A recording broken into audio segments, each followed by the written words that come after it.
father's seed line, to your father's bloodline. You know what I mean? So Luke chapter 21 and verse 20 to 4. That's Titus. Right. That's not right. This book right here. This book on the back. I wasn't clear where the white man came from. That's the only thing we didn't touch. Right. They'll go into the So Titus and the white man, and I'm out. Luke 21 and 20. And when you shall see Jerusalem compassed with armies, The Roman armies, right? Go ahead. Oh yeah. know that the desolation therefore is night. Right.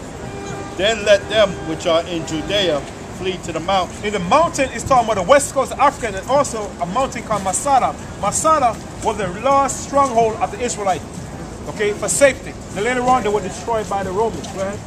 And let them which are in the midst of it depart out, and let not them that are in the countries enter therein. Another word, when the blacks left Israel, majority of them, they couldn't come back. So now the majority of them went up into Europe. We're going to prove to you. Read. For these be the days of vengeance, that all things which are written may be fulfilled. What was it written? It was written in the Old Testament. It was written in the book of Daniel. So when people say that the Old Testament is not real, the New Testament is not real, the New Testament is the fulfillment of the Old Testament. Okay? Read. But woe unto them that are with child. Right. Talk about women that were pregnant. Read. Go ahead.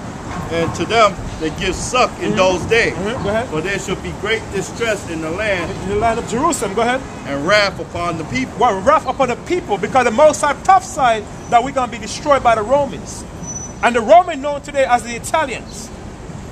What are the biggest black men enemies today? The so-called Jew, the white. The Italian, they can't stomach our people. Okay? Read. And not Israel either. And they shall fall by the edge of the sword. And the Bible said, and they with the children of Israel shall be fall by the edge of the sword, which is what? The Roman army. Go ahead. And shall be led away captive into all nations. Into all nations. Right now, when Rome destroyed the Israelites, you got Roman army was coming from Britain, because Rome controlled Britain for a long period of time, right? They got Rome control coming from Germany. They got Rome coming from Spain. Because remember, there was the Persian, the Israelites that was controlling Spain with their brother Hannibal. Okay, the Carthagena was controlling Spain at one time. Then the Roman came and took over Spain.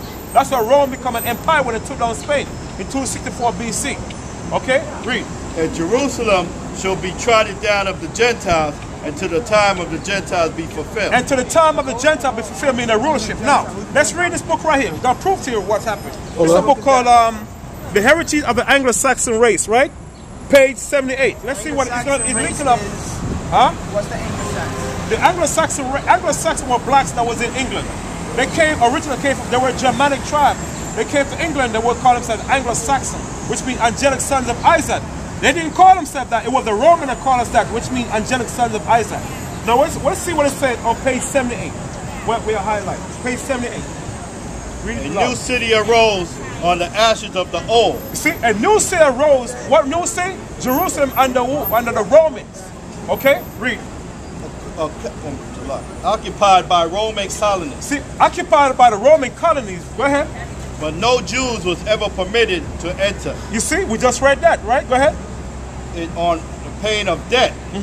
From 29 BC. See, from 29 BC, that's when the Romans started ruling Jerusalem. Go ahead. To AD 637. AD 637, under what? Under Amar. Amar was the last Roman to rule Jerusalem, right? Go ahead. 66 years from Augustus Caesar to Omar. To Omar, which is the last Roman emperor. Go ahead. Jerusalem was under the yoke of Rome. It then passed to Saracens. The Saracens. Who are the Saracens today? The Arabs. In 632 AD, the Arabs took over Jerusalem from the Romans, right? So the Arab that's in Rome today, that's not their land. That comes to the Palestinian, that land belongs to the black Jews. Okay? Go ahead. And later to the Turks. And later to the Turks, which is who? Known today as the so-called Jew. Them call themselves Jews. Those are Turkish. White people that call themselves Jews today, those are Turkish, right? Go ahead. Who held their city till they was evicted by Alba in December 1917. No, who evicted them? You heard of General Godfrey? General Godfrey was the one that kicked out the Turk out of Jerusalem, was occupied by the British. Then in 1948 now, that's when Jerusalem was reoccupied by the so-called Jew. Then later on they were known as Jewish, they gave them Jewish name. So when a so-called Jew came from Germany and like Thompson, they would call themselves Meerschmer. They start calling themselves different Jewish name. So you got white people come from all Europe and convert to Judaism, and then were known as Jewish. That's how they call themselves Jews today. But they're not Jews. I gotta get out of here. Okay, give me Jeremiah 2:9. I ordered that. I already knew all of that. Okay. But yeah, Again, I apologize, brother. no All right. problem. All right. All right. He did know more than he was. He did. Coming back to All right. Now you gonna be nice to this? no, I didn't come here to attack you. Okay. I'm gonna see how you deal with him. Right. Yeah. Okay. This is gonna be interesting. In a way, since you were talking about the Anglo-Saxons, right? Then how did the fallen angels from the Bible play a role? There's no such a fallen in- angel. Well, the Anglo-Saxons is different than the fallen angels. But we wasn't talking about them. My main question goes to the fallen angels. Can you like These elaborate? are my revelations. Yeah, there's no On such how brother. they, Hold on a second. When you read the Bible, right? There's not such as fallen angel. Okay? You're known as seraphim. I'm gonna show you. Even in the book, shows you not no fallen angel. Okay? The same white man book that everybody read shows you're not such a fallen angel. When the Bible says Satan fallen from heaven, you met that part, right? You get that Revelation? They're not such a fallen angel. When the Bible says Satan and his angel fought against the dragon, let's talk about the dragon fought against angel. Let's talk about the so-called white man fought against the angel of God. The white man fought from his rulership. I'm gonna prove to you. They're not such a fallen angel. Isaiah 14. Where you say? Oh, Lucifer, right? Cut. They're not such a fallen angel, brother. You know, but it's the so-called European teaching about fallen angel. When the Bible talks about Satan and his angel falling, I talk about the white man falling from his rulership. I'm gonna prove to you. We're gonna read that. Then we're gonna get Lamentation 4:2-1, where the Lord said, "Our people falling from heaven." You're not really falling from heaven. The word, in other words, you're falling from your rulership. So when the Bible says that the children of Israel fall from heaven, I mean we fall from our rulership to a lower level. So when the Bible says Satan does not fall from the heaven, because Satan is an angel taking order from God. There's no such thing as Satan fall from heaven. I never read a book in my life telling Satan fall from no damn heaven. The white man pushing that crap because you don't want to tell it that they're the children of Satan. When I say the white man, the children of Satan, in other words, they're following the deeds of Satan. Just like the Bible, when our people come up against us, they know that's Satan because they following the laws of Satan. Okay? Hold on. Read that. How about that falling from heaven? The Bible said, "Hold on, fall from heaven." Mean what? The white man falling from rulership. Read on. Oh, Lucifer. Oh, Lucifer, right? Read. Son of the morning. Son of the morning. Now, why the Lord called Satan son of the morning? Because why? The so-called white man, when you look at the white man characteristic, they are known as the what? The light bearer of the earth. Through their technologies, they're going to everybody's country, telling them how to rule their country. They say, listen, we have the wisdom.